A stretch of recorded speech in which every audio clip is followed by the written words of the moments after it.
ready? It's the Roundtable with me, Robert Bannon.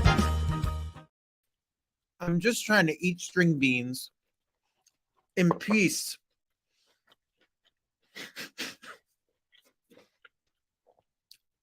Does it get better than this? Be honest. You know what's the sad part? I forget that people watch this. So then I act like myself. And then I'm reminded, oh my God, last week 7,000 people ended up watching this video.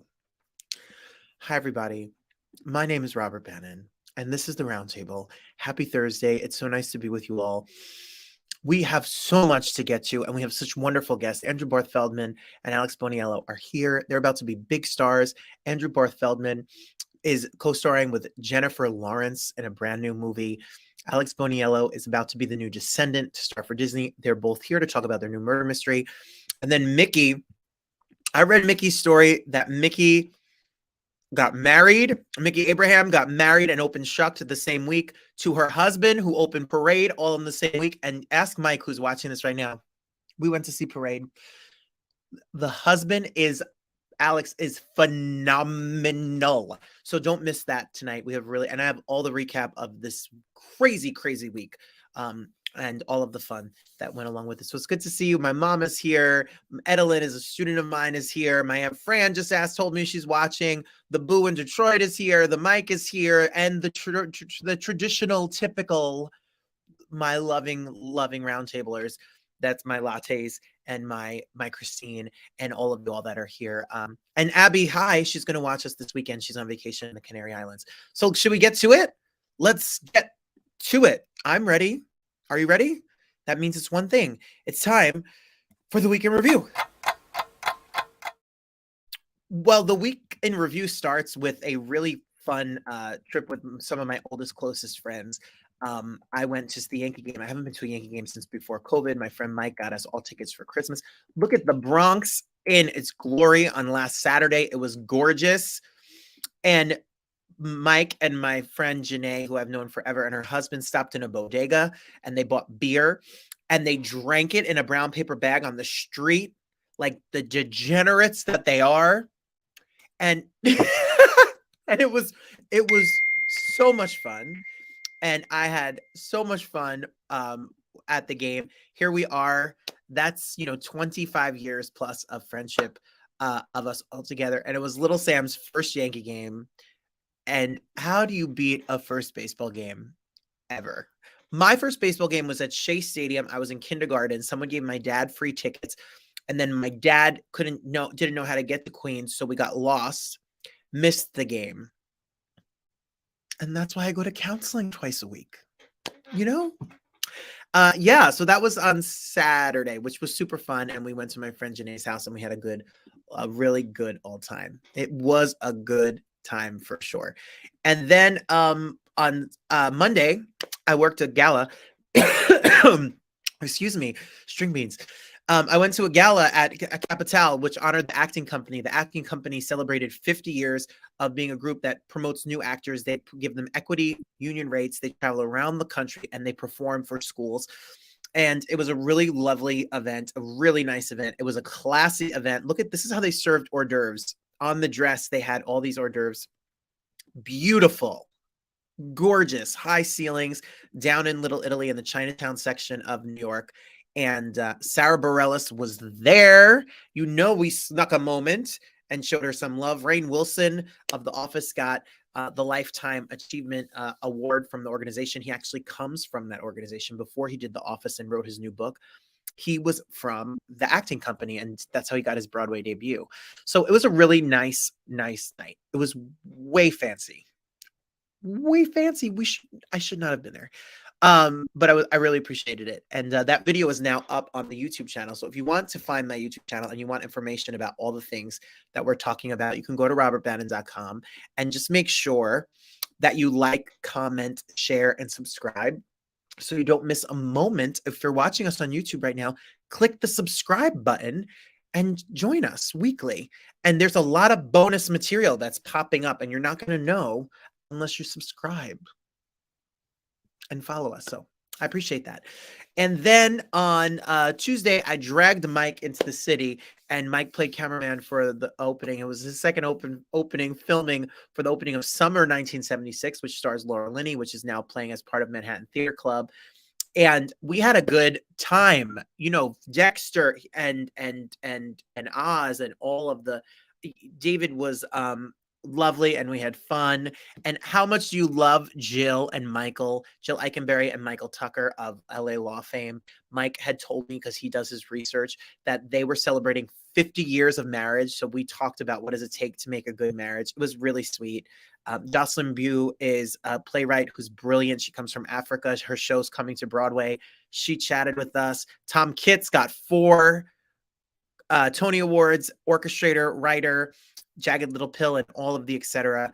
And Eric Bogosian and his wife as well. Eric Bogosian, who's in Succession right now and was really good in Uncut Gems with Adam Sandler. So we had a really good time. And then we went and headed out to see And Juliet, which is now playing at the Stephen Sondheim Theater. And we had a blast. Like, if you're looking for a fun 2.5 hours of songs in a fun way, and if you like Shakespeare and you like things that are cute and fun, I was thinking about a lot of people who would really like this show. Mike and I jumped over there and saw And Juliet, and we liked it. We highly recommended it. We recommend. Yes. Hi, Christine.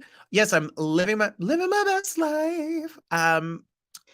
Yeah, I think so. I don't know what the hell I'm doing, but we're doing it. Yes, Mike Cannon.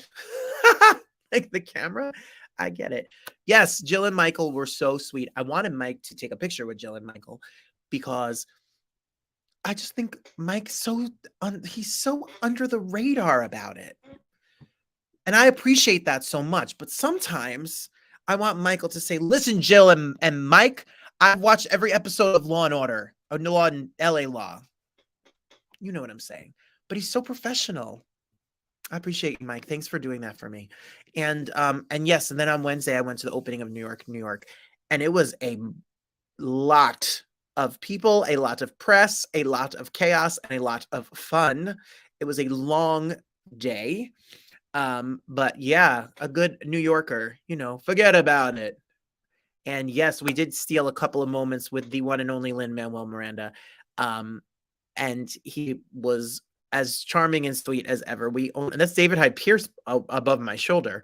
And Lynn is a really fun interview. And if you watch other people's interviews, they have a big interview. We were at the end of the line because of the way it worked out, and they kind of had to brush him by.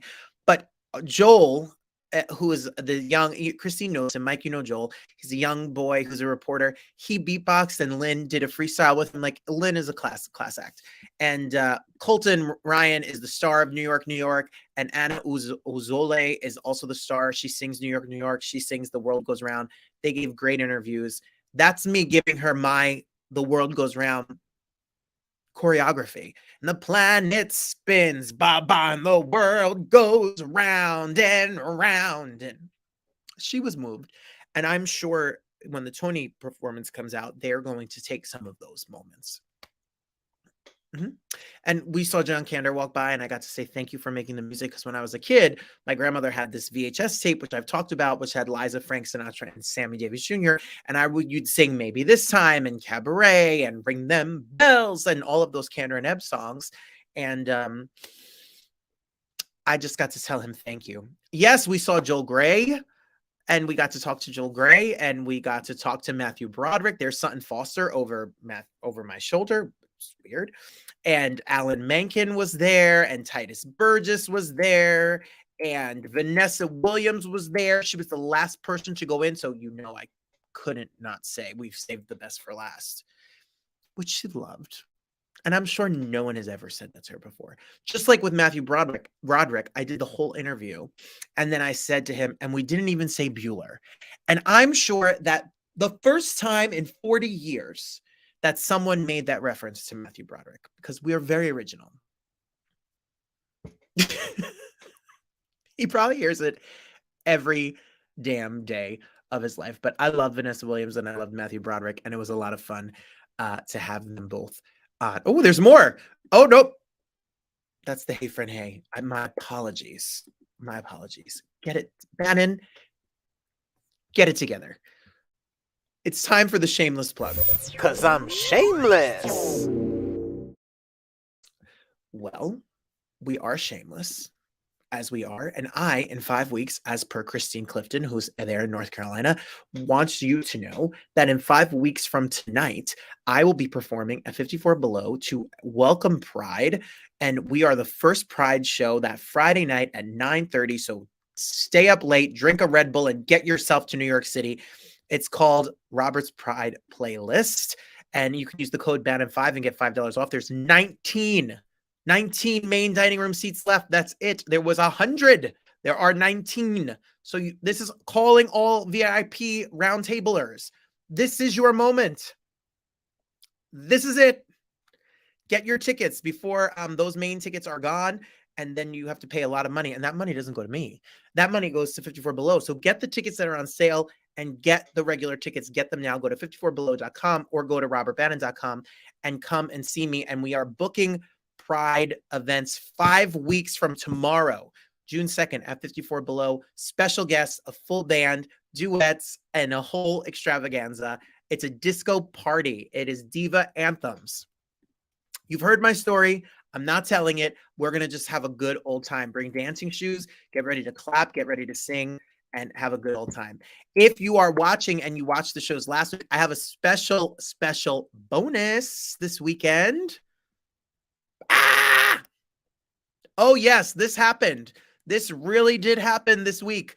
I got a chance to sit down with Emmy winner, Emmy nominee, Sherry Shepherd. If you watch the Sherry Show every day, wherever you are, the one and only Sherry Shepherd from The View and from the Sherry Show is going to be with me right here on the Roundtable this weekend. This will go up on Saturday, and she's doing a Mother's Day tour, and we're going to talk all about it. It was really an honor to talk to Sherry. I am a fan. She is a sweetheart. And oh, yes, drag queens, yes. And don't worry. And she is a sweetheart, and she is wonderful. So Sherry Shepherd is a bonus. It's not even the Roundtable Talks. This is just bonus. Boom. Sherry Shepherd got nominated for a Daytime Emmy this week. Hi, Darius. Hi, love. Good to see you here. So we are excited about all of those things. I'm so excited about all of it. And because we don't have enough things going on, we need to also talk about Carrie Butler. May 13th at 3 o'clock, Carrie Butler is going to be at my Broadway lecture series. And we'll make sure we give her a car service, and we'll make sure that Mike doesn't have to drive her home. That's May 13th at 3 o'clock at Stageworks at Studio 237. So if you love Beetlejuice, if you love Xanadu, if you love Hairspray, if you like Mean Girls, Carrie Butler has done it all. She will be with us. Go to stageworksnj.org.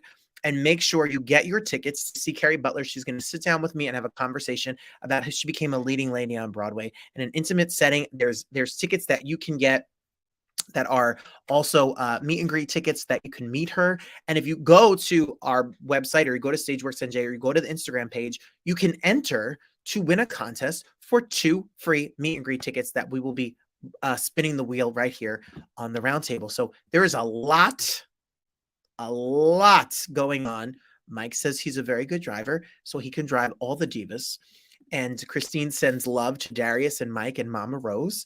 And Mama Rose made me a turkey meatloaf, and I had the last piece for lunch today, and vegetables. And I put a little rice to meet my macros for carbs.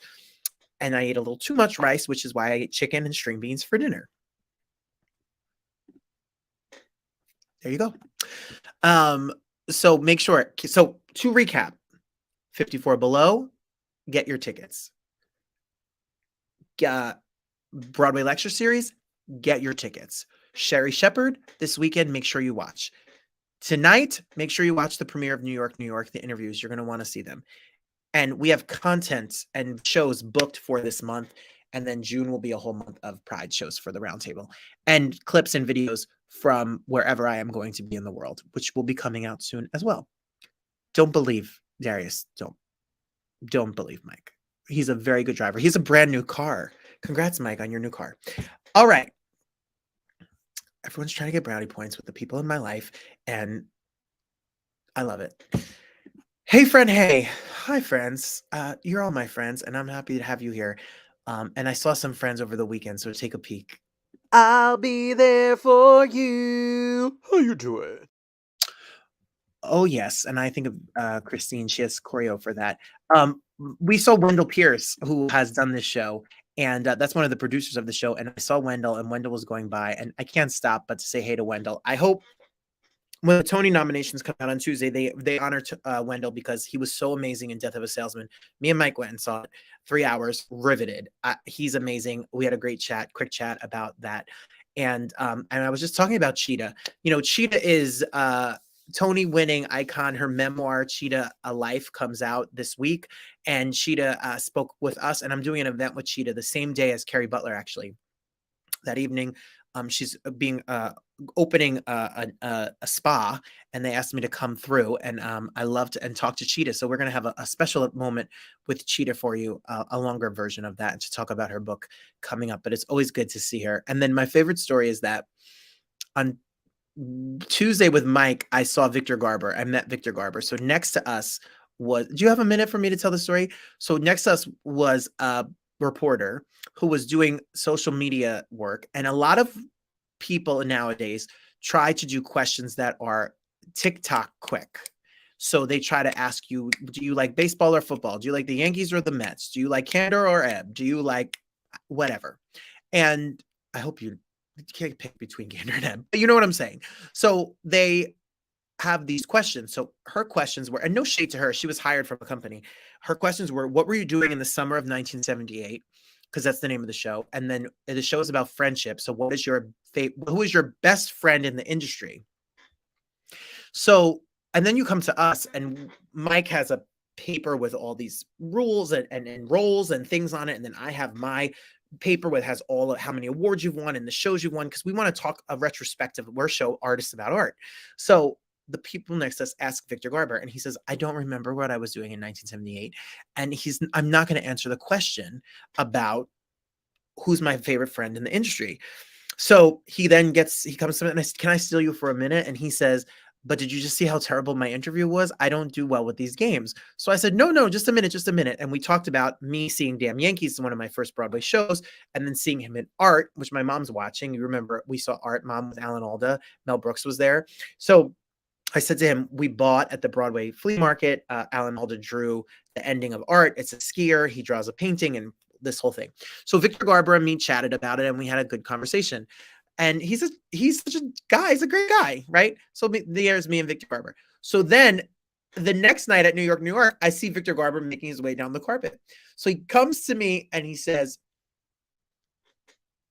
oh, long time no see. And I said, he says, you look so familiar. And I say, oh no, you look so familiar. I think we've met before. And this whole thing.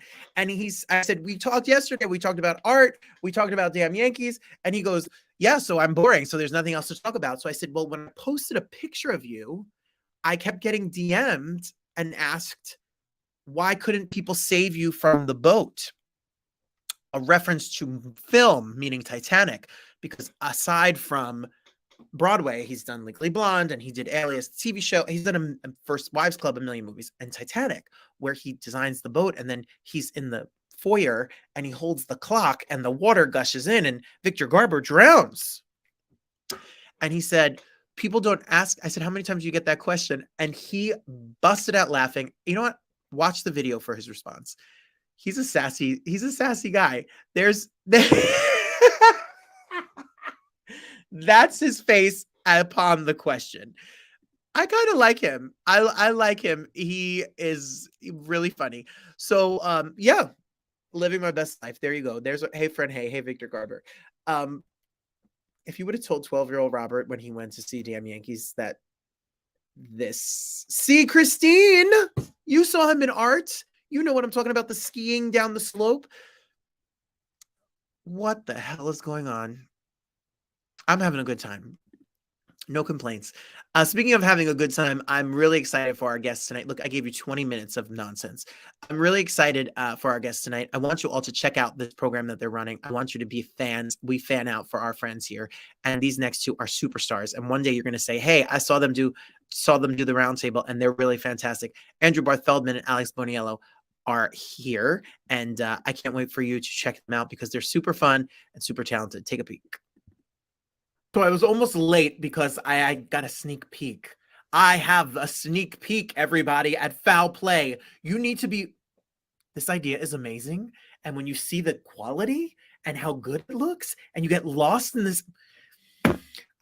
Andrew and Alex are here, and I'm so excited. We're fans of their work. I know all the theater kids are here because they're superstars. Andrew and Alex, welcome to the Roundtable. I'm so. I have to just say, Alex, Woodridge, New Jersey. I mean, I'm a Fort Lee born and bred Bergen County boy.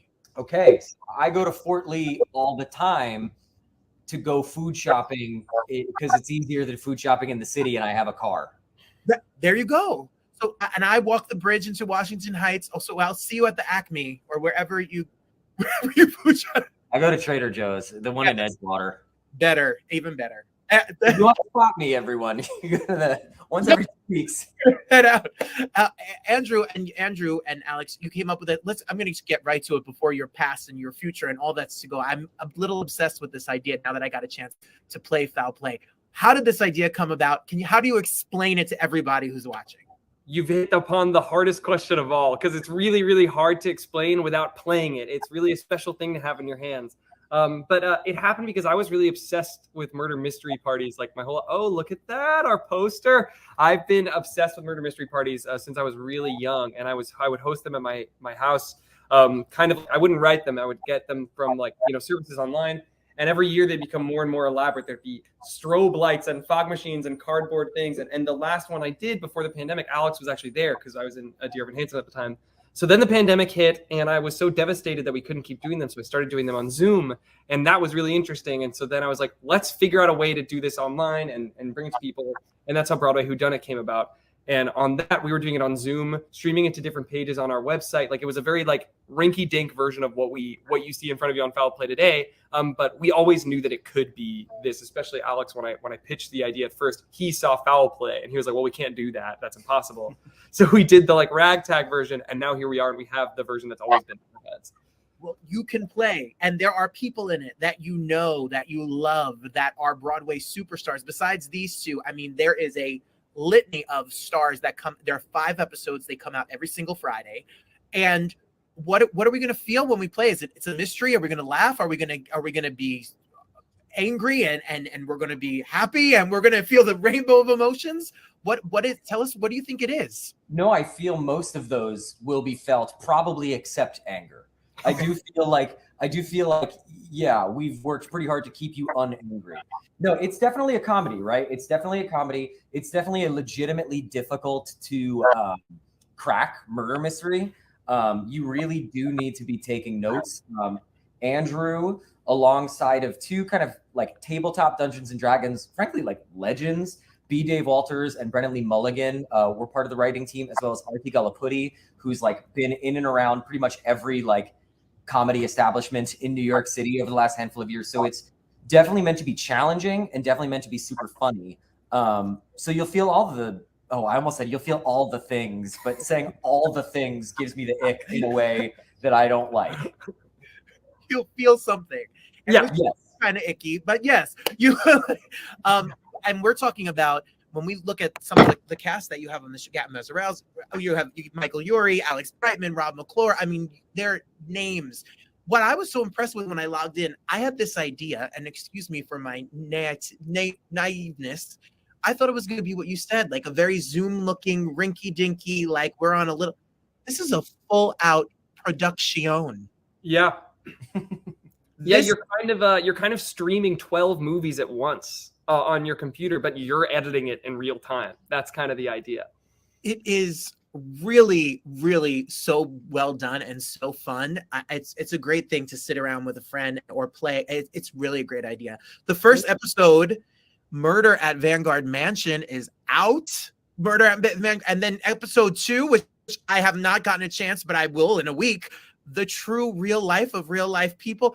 That's Who right. wrote these? Where did you come up with these ideas for these 5 episodes? Yeah, the genres actually came first. The idea to hop between all these different genres, what kind of worlds we wanted to live in, what we thought would be funny settings. So before we wrote anything, any characters, any ideas, we had the ideas of doing this cult mansion, that's Murder at Vanguard Mansion, which is out. the reality TV show, which is true real life of real life people, and then like high fantasy, film noir, and a children's TV show like Mr. Rogers. So those ideas were like, we were talking with our set designers, what would be fun to build, our costume designers, what would be fun to see people do, and our friends who were going to be in the show, like what kind of worlds do you want to live in? And then every week or every day when we were in the writer's room, when we would be working on a particular thing, I'd sit down with everybody and be like, what does reality TV mean to you? You know, what does film noir mean to you? And everybody would bring their own ideas to the table. So we have all of this very diverse group of people coming up with all the ideas, and then a very diverse group of people executing on those ideas and playing what they think those genres are in our group of actors who are improvising the entire time.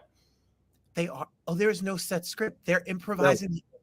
Yeah. They just have we were literally playing a murder mystery party that you get to play with us. Everybody had a set of objectives. So it would be like, if it's me, it would be like, tell Alex that you don't have the money. And Alex's would be like, get the money from him. So like we were just setting the groundwork for there to be these competing objectives and different ways into the murder without anybody knowing what was going to happen.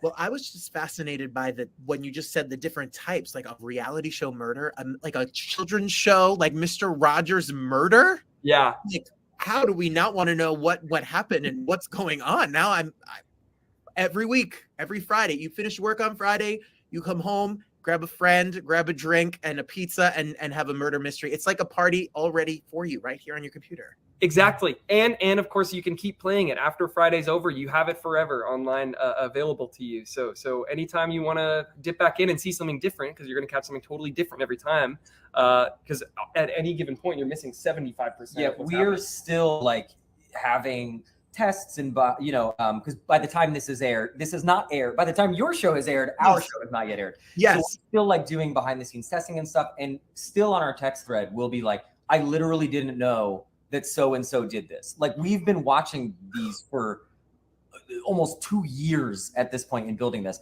and I'm still being surprised by choices our actors have made. I was going to say to you, what was the production like? Where did you film this, and how long did it take for you to get this done?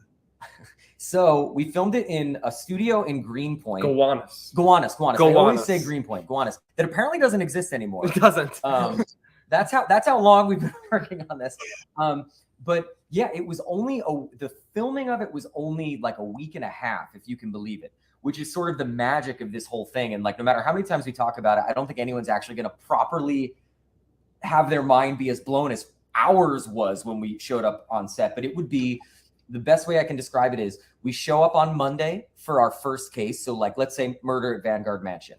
Everybody goes home on on Monday evening. On Tuesday, our amazing set team led by Christian Cruz was flipping the entire set to the next mystery.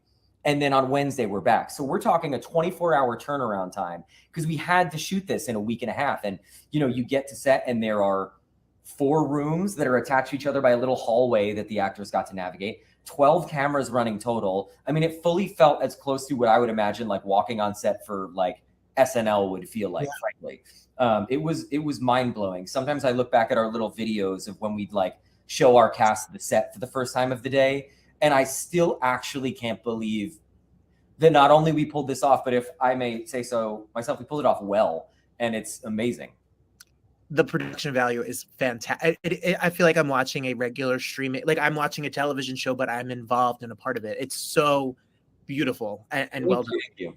How your friend, obviously you've worked together on stage, and now you've built this friendship and this business relationship. How did you guys know, like, you are my people, we should be friends, we clicked? What was what about it is like, okay, we can work together, we can act together, we can build projects together and still be friends? Yeah, it really was a time thing. We're a bit of an odd couple, especially when we met. I was 16 when we started doing Dear Evan Hansen together. And we have very different energies. Most people would say, there we are. There we are. Look how little he looks. Yeah, I looked like a little guy. So little. But that year we really did bond, because I think anyone in those 2 roles, it's pretty natural to bond. But we especially found that we had more in common than we thought, and we left the show together, which I think was an especially bonding experience. But yeah, I think Alex very much became like a big brother to me during that process. And then over the pandemic, we started doing this thing called Broadway Jackbox, where we were playing these games on the internet, live streaming, having different guests. And it was Alex's idea. I just started doing this for fun. And then Alex was like, we're going to do this twice a week and we're going to raise money for the Actors Fund, what is now the Entertainment Community Fund. And we raised over $100,000 and we had a really, really, really good time doing it. And we just discovered that we worked really well together and that our friendship and the dynamic of our friendship really lent itself to like a business relationship. And so it only made sense for us to do this murder mystery stuff together. Yeah. Which we also recognize is, in fact, super funny. Yeah, We know, like, but it's when you work well with someone, why not do it? You know what I mean? Like it's a yeah.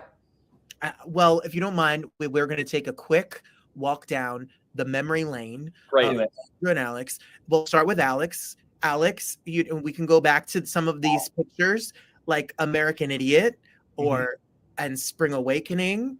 And here you are in Dear Evan Hansen. And if anyone wants to get Alex in his spare time, you can get his book, his Children's Keys to the Zaps. It's on Amazon. There's a copy of it right there. And if you have Spotify or wherever you listen to music, stream the album High. It's out now. And make sure you get to listen to all of your fandom together and you read the book, listen to it, and then play Foul Play. Yeah, the experience of listening to that EP while reading the book. The children's book. I was about to say that's really weird. No, that's perfect. We love it here. We're like a little weird. We have range. Look at the range. And I appreciate you both, coming on here before you won't return any emails because he's about to be a big Descendant star and Alex is dating Jennifer Connelly in a movie Jennifer. Okay, lots going. I'm dating. I'm not dating. I have a relations with Jennifer Lawrence in it. Lawrence, there. Look at the sneak peek picture of it all. Lawrence, Connelly, all the Jennifers are. Once you've had one Jennifer, we love Jennifer Connelly over here. and lots of Labyrinth in Foul Play, actually. I wouldn't say lots. I would say there's one very strong Labyrinth send up in the fantasy episode. You'll have to catch that. Oh, I'm in. That's all you had to say. That's all I had to say. Andrew, your story is fascinating. I mean, like 16 plucked and pulled out of the Jimmy Awards. I literally, when you go back, I mean, we did a whole segment on Ratatouille and how much fun we had. And this comes out, I think, this week. It comes out the same day. Yeah, it comes out the same day as Foul Play this Friday. Insane. And it's not to and we talked about the movie and also music. Single Every Pretty Girl and all the singles. You have a bunch of singles that are out. Make sure you stream all of the music. How do you guys manage and work with your teams to be able to create content and create your own art, books and something like this, but also work within the construct of self-taping and auditioning and working on big budget movies and big budget television shows and merging those two worlds together? I don't know. Yeah, I think there was a thing that happened, especially during the pandemic. I think both of us do have a certain kind of restless creativity, and we encourage each other's. And I think during the pandemic, when there was nothing else, we only saw fit to access. Like there was a new access to people who normally we would never get in contact with, who also had nothing to do. So like we could have all these guys on Broadway Jackbox and Broadway Whodunit, the first version of Foul Play. And yeah, I speaking for myself, and I know for Alex as well, we just had to be doing something because we got into this industry because we love creating and being collaborative and not for, you don't get into this business for financial stability. So it was really like we need to keep creating and there is an opportunity to do it, and there's a want to see it. So I think that naturally we found a rhythm when things started coming back and we were taping and starting to do movies again. I actually think this right now, Foul Play coming out, is the biggest kind of like, okay, it's all coming together with Foul Play and your like Ghosts and it's and no, it's pretty weird actually, all things considered, now that I sit here and I think about it, because again, like Andrew and I both have, also with this other movie that's apparently releasing on the same day, like we both have just spent a really long time keeping ourselves afloat creatively and just like passionately. I don't really know how to, and it's interesting to see a lot of things kind of happening in the same, like literally few weeks. It's very strange. Yeah. So it's in some ways a accidental blessing that it looks like we're the most busy men on planet Earth. Yeah. You are, and it's all good things. And yes, Ghost renewed season 3 coming, you know, like a big all the stuff that is going on with you all. When you look back, and I just was thinking about this when I was reading and researching about you both. When you look back, you know, if you're Andrew and you're in like, you know, Grease and Annie in high school, and you're Alex and you're in Beauty and the Beast or Rent and you're growing up, what did you always think that this was possible? Have you already exceeded what you thought? Is this always been the dream? Like what is it like now to look back at those young theater loving kids and be like, look at us creating this? It's kind of amazing, because when you say like, have you exceeded and like the objective answer is I've absolutely exceeded what I ever thought that I would do, and yet here I am being like I haven't done enough, you know what I mean? And I think that that is both a a strong motivator and also like my greatest enemy. You know what it's like? Yeah, it can be obsessive for sure, but it also is like when a dream comes true, you there's more time. You have to find a new dream, and Foul Play was definitely a new dream we found after, like, Dear Evan Hansen specifically was such a huge dream of mine, and it happened when I was 16, which is not something I ever imagined in my absolutely wildest dreams. So to get to work past that and be like, okay, now I have this world open to me. We have this world open to us. What can we do? Let's make people laugh and make something that we are happy exists as consumers, you know? Well, I have to let you go because I have to finish because I'm in the middle of this first episode. Hey, let us know if you figure it out, okay? If you saw I am going to let Foul Play is up and running weekly on Friday. So every Friday, go to foulplay.live, you can get a pass to get all 5 of them right away. And so that every Friday they're automatically. And if you want to keep up with Alex and Andrew, make sure you follow them on all the social media and all of the fun so that you know all the projects and TV and movies and more creativity and content that they have. You've only just begun. You're like, my socks are older than you both. It's terrible. Congratulations on everything. It was so nice and such an honor to talk to you. We are such big fans of all your art, and we look forward to what's to come. Hey, thanks for having us, Robert. Enjoy the rest of the case. How great are they? How sweet are they? They're just so sweet. I'm right. Alex is not. My socks are younger than Andrew's 22. At 20, starring with Jennifer Lawrence in a movie that's coming out. His movie is out on Netflix, and Alex, you know, being in Descendants and being on Ghost on CBS every single week. So thanks for checking them out. Check out Foul Play. It's actually really fun. They are living their dream and having success and having fun. And you know, Christine, when they said that to me, I'm not a successful actor like that and all that, but when people say to me, like, you're living your best life, it looks like it's so much fun. It is more than I could have ever imagined, but the dream grows, it changes. So once you accomplish it, you want more. And that is the hard part, to enjoy the journey and not focus on what's next. And we're all working on that, right? I want to say, everybody here, all my regs that are here, shout out my friend Peggy O'Brien. Peggy comes to see me sing. Peggy sends me beautiful messages. Peggy's a great singer. And Peggy is found us back on Facebook again. Hi, Peggy. Thanks for being here. We're so excited to see you. I'm in New York June 2nd. I'm just saying, Peggy, you come out. You always come out and see me, and you spread so much love. So hi, Peggy.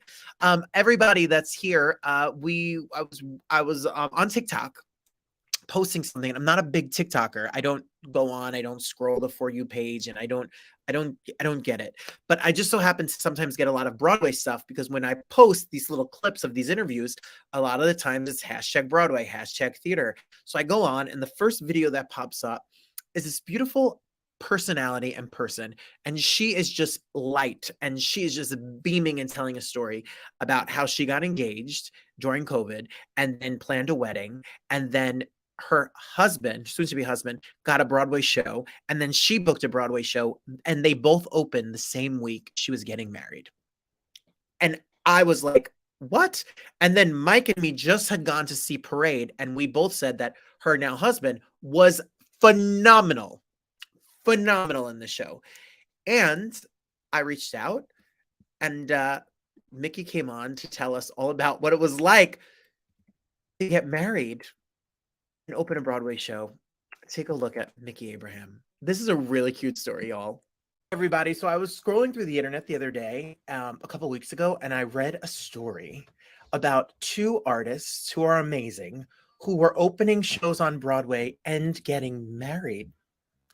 And I fell into a deep dive. I needed to know everything that was going on. I wanted to know the whole saga and the whole story. If you haven't seen Shucked yet, make sure you get over and go see Shucked. I saw it last weekend. It's such a blast. It's so much fun.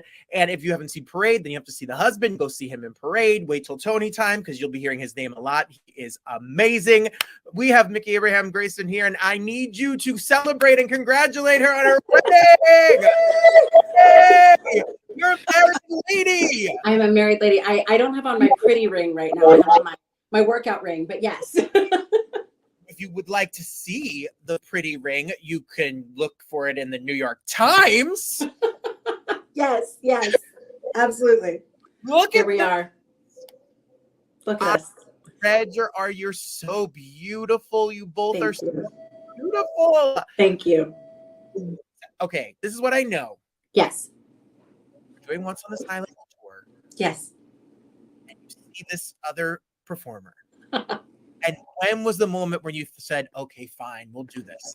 Honestly, it's so funny because, this is a story that we go back and forth with. It's something that if we talk about it too long, we'll get into a little bit of an argument about, But honestly, I have to say the moment was, we were at karaoke, as you do when you're on tour. And it's funny, Alex and I love karaoke. It's why we had karaoke at the reception of our wedding. Like, we love karaoke. And he was singing Hey Soul Sister at a karaoke bar in North Carolina. And I just remember he was singing it and he was doing like this alternate melody that wasn't the written melody. And I remember I was like, oh my gosh, this is very impressive. And I was like, do I have a talent crush? What is this?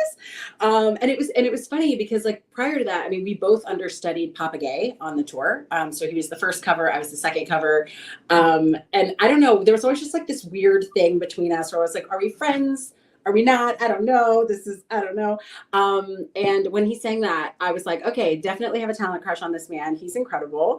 And one thing led to another. And then we started dating and then we quarantined together. So yes. So where are you originally from? Paducah, Kentucky. Kentucky. I was going to say you're a Southern belle. I am. And you decide when quarantine happens to quarantine together. Yeah. South.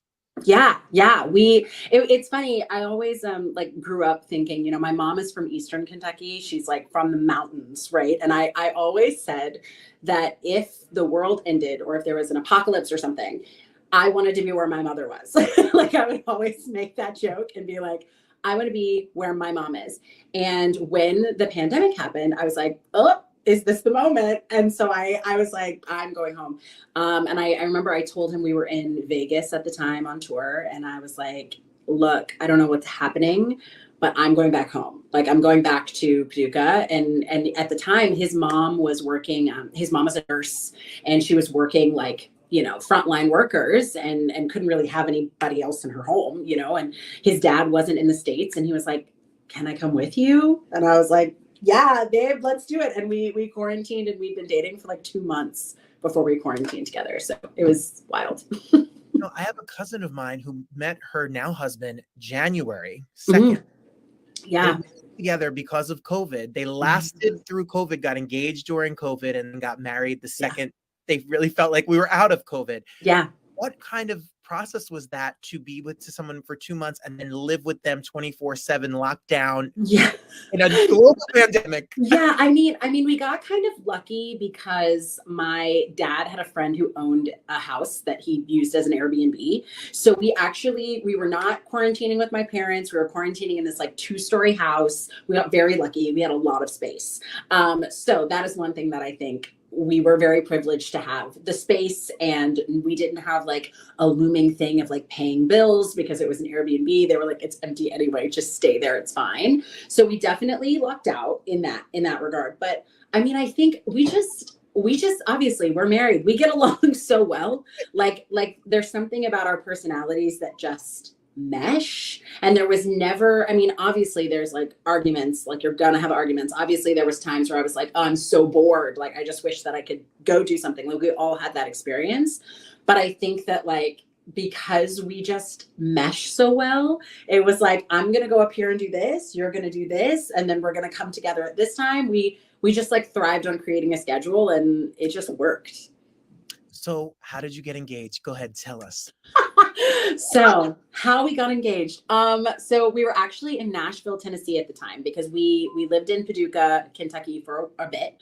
And then right when it was like, I guess it was like the first wave of people being like, we're going to open restaurants, like, because we're in like zone 1 of reopening or whatever. You could have like 5 people in the restaurant at a time. So we things were starting to open up, and we were like, you know what? Maybe we'll move to Nashville, because that's, you know, there's music there, we're performers, and New York still feels very scary. And we were like, so maybe we'll just move to Nashville and see what happens. So we like signed a lease, moved to this really nice apartment that we were paying like nothing for, because it was not New York prices. But we lived in this beautiful apartment. And I remember we were sitting in the kitchen, and I was like cooking something in the crock pot, and I looked at him, and it was just this moment where like the pandemic happening, and then also like the height of all of like the BLM protests, and the fact that both of us were Black, both of us were living in the South. Like, it was just like this pressure cooker of all of the feelings. And I was like, you know, I don't really know, like, knock on wood, but truly, I don't know what else could go wrong right now. I mean, like, we are both healthy, which is great, and I'm privileged, but other than that, we were like, we have no job. We can't really go outside. Like, it's so much. And I just remember looking at him and being like, you know what? Like, I got through all of this with this man, and we're good. Like, we're doing good. And I was like, I think that maybe I could get through anything. Like, if I can get through this with this guy and not like want to pull my hair out every day. So I asked him if he wanted to get married, like in the kitchen. It was very spontaneous. I was just like, you want to get married? And he was like, yeah, sure. Like, maybe one day. And I was like, no. I mean, like, you want to actively plan a wedding? Like, do you want to do this? And he was like, I mean, yeah. Like, we went back and forth. Like, are you sure? Is this serious? Like, are you just saying this? And then when we got to the point where it was like, no, like, I'm being serious. Like, do you want to get married? And he was like, sure. And so I was like, I literally was like, I'm calling my mom. I was like, it's about to be real.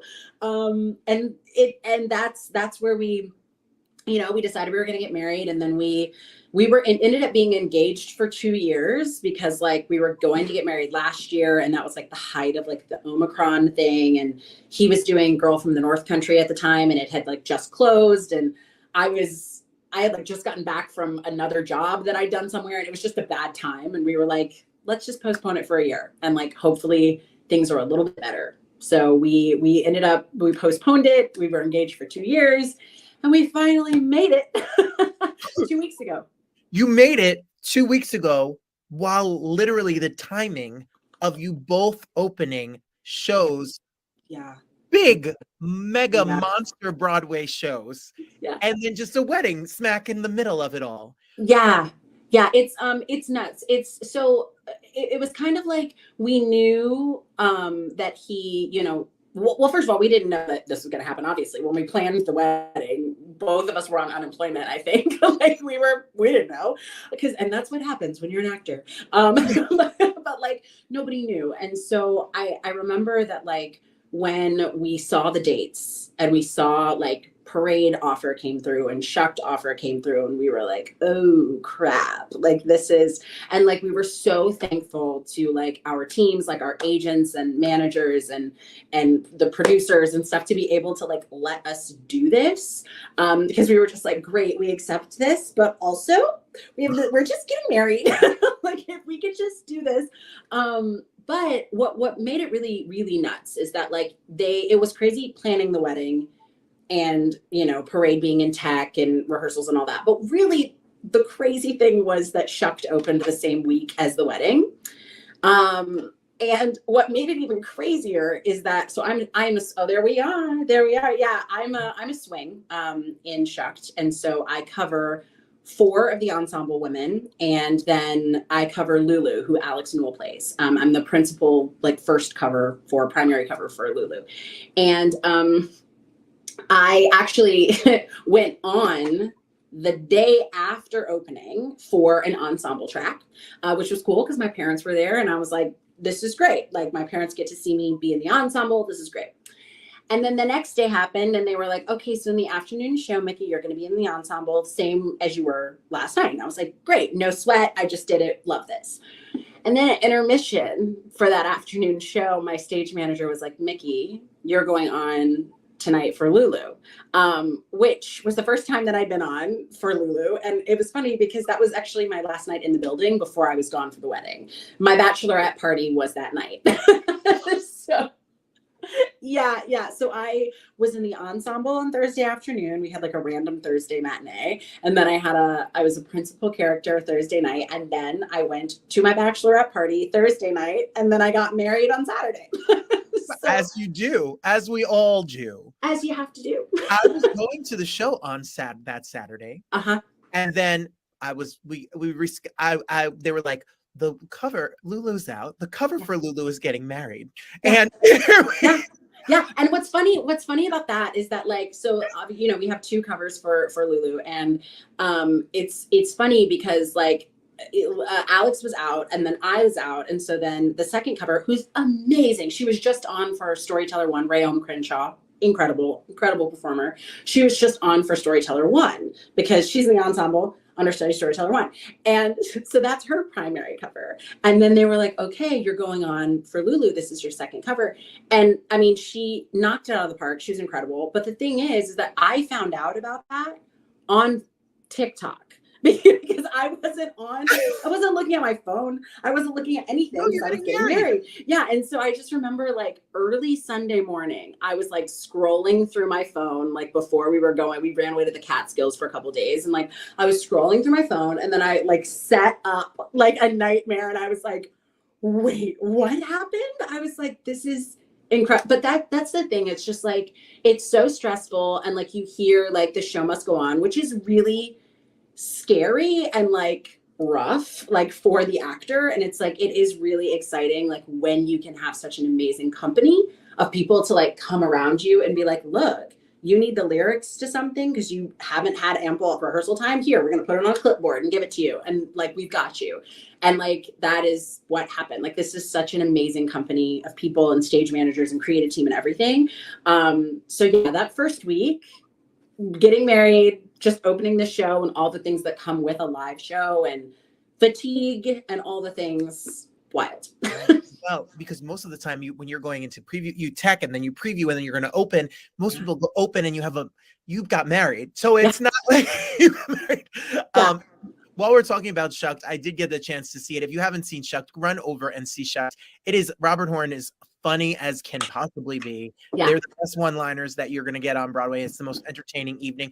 If you like country music, if you just like comedy, if you just want to smile and clap and feel good, it's so much fun. What a great cast and what a great time it looks like you're all having. Gosh, it's the thing is like this is a dream. This is a dream show. And this is my Broadway debut, and it's so funny because like I just turned 31 in December, and I kept being like, if someone would have told me when I moved to New York City 8 years ago, you're going to make your Broadway debut when you're 31, I probably would have like punched them in the face. I would have been like, what am I going to do for the next 8 years?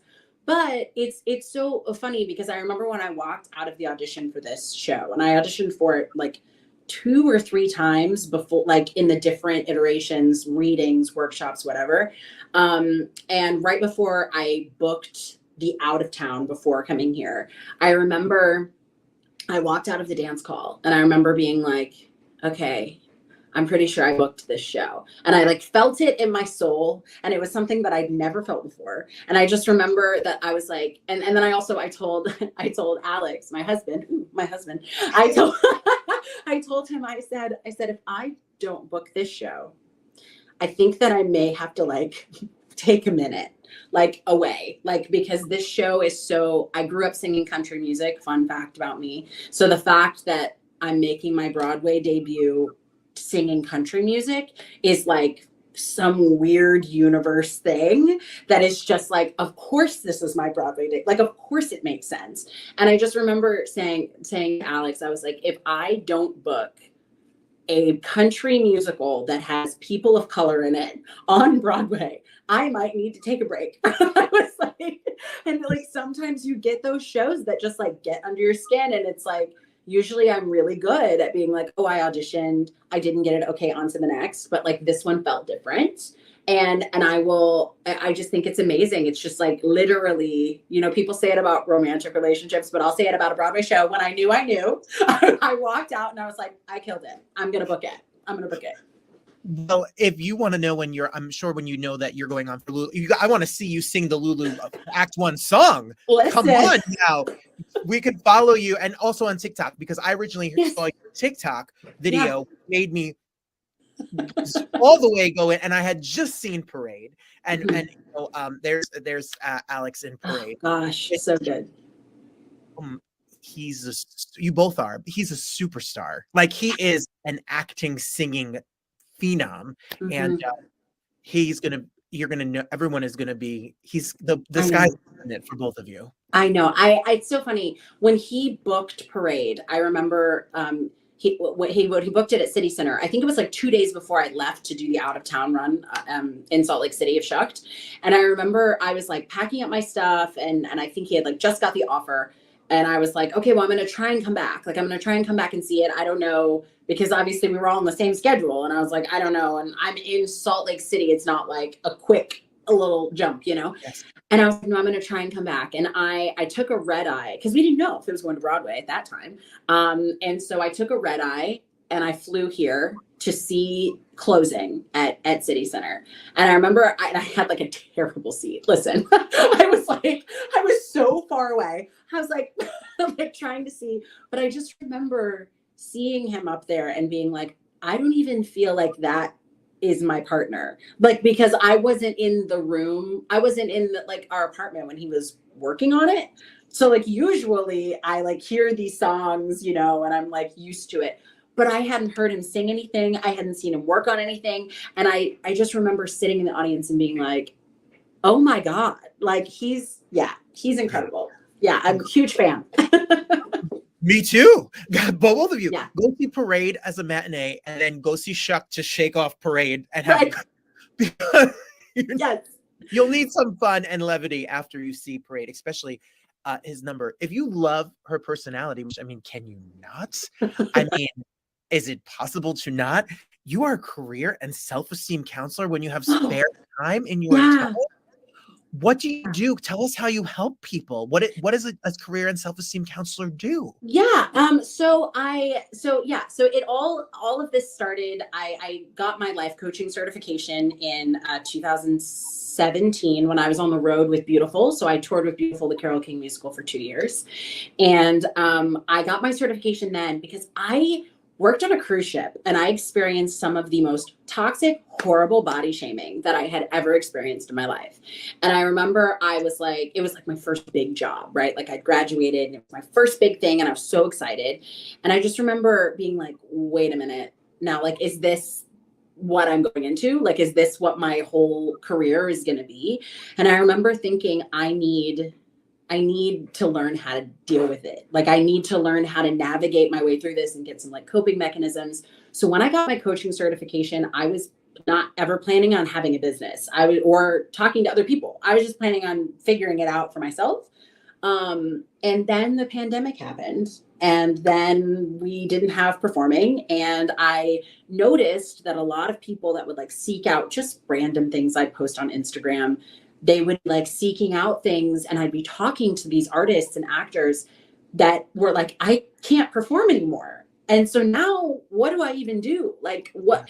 And I just remember the moment that I was like, the moment that the life coaching became a specific, like, we're doing self-esteem coaching, because I feel like there's such a lack of like mental health in this industry, and also specifically self-esteem. Like there's mindset coaches, there's like energy, there's audition coaches, but like dealing specifically with like the self-esteem thing, like the fact we walk in a room and we're like, please like me, I'd like to pay my electric bill. Like that's, you know, like that's what we're giving. And it's rough. It can take like a really big hit on you. So I kind of developed this coaching business that has like really picked up. and helping artists specifically. And that is actors that are still in college, have just graduated, people that are in their 30s, people that that I'm working with, like that are coworkers of mine. Like it stretches the whole gambit of people in the industry. And then I realized that in these self-esteem coachings, sometimes I was talking to people and they were like, well, I really want to get an agent. And I'm like, oh. And then I had a moment where, like, I guess I always, I don't think about myself as someone that could be like a career coach. But then I was like, well, I've been through a couple of agents in the city. And at this point, since I'm on Broadway now, I've literally worked in all of the types of theaters that you could work in. And I was like, well, I guess I have some information I can share.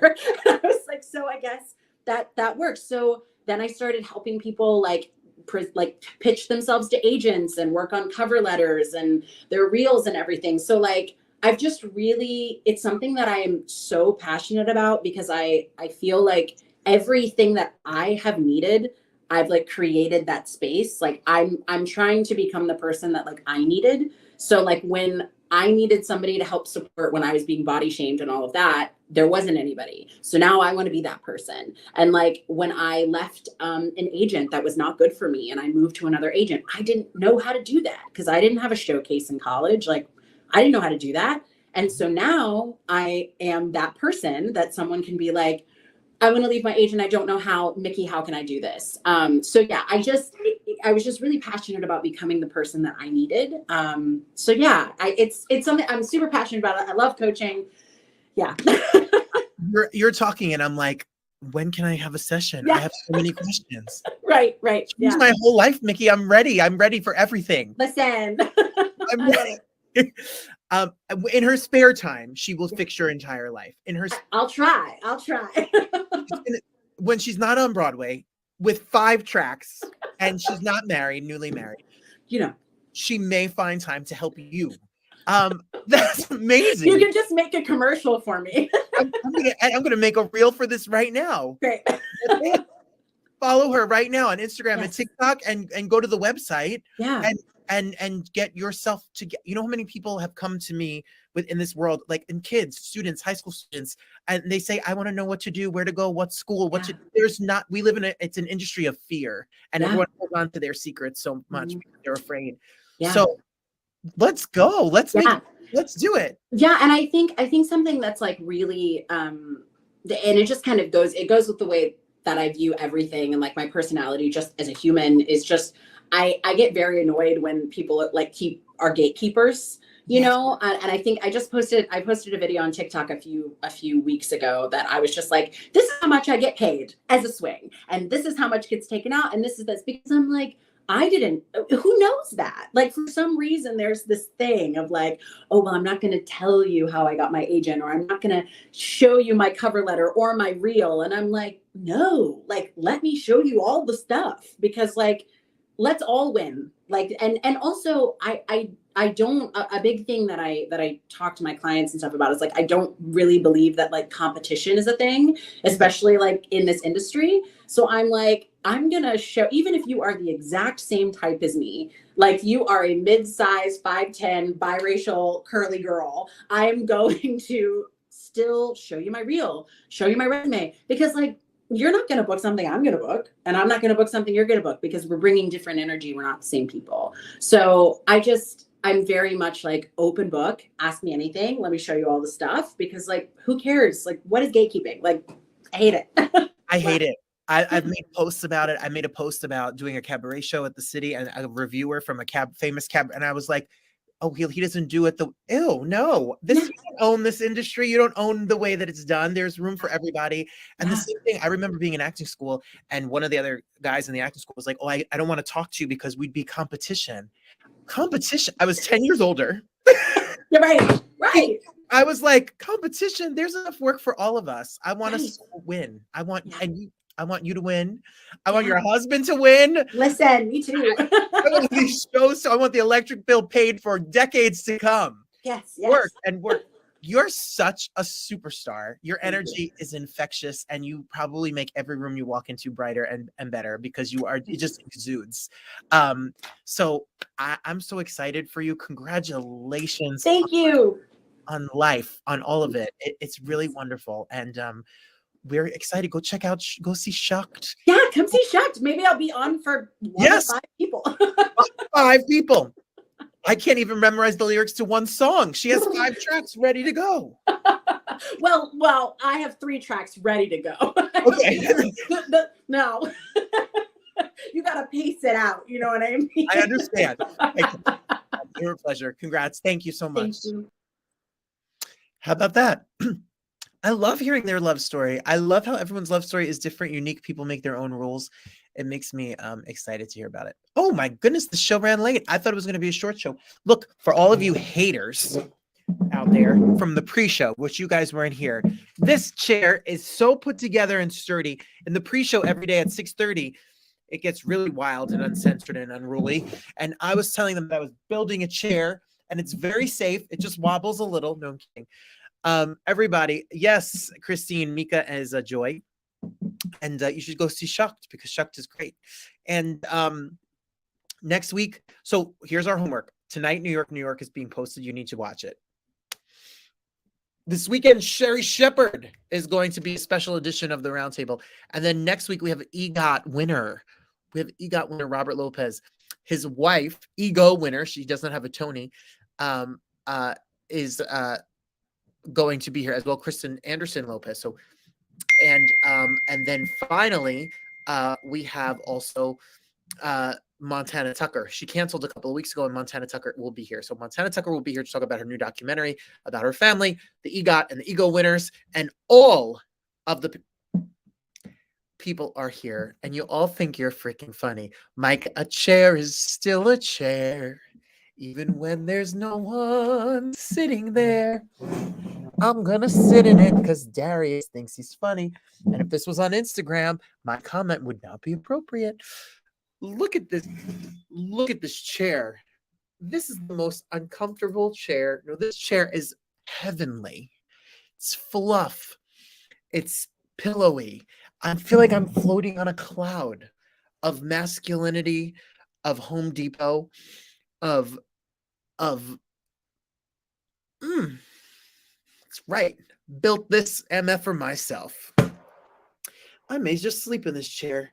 Everybody, I love you all for watching. God bless you. Thank you so much for being here. And join me next week. And keep share, comment, subscribe, and join us. And I'll see you all next week only on the Roundtable. The best is yet to come.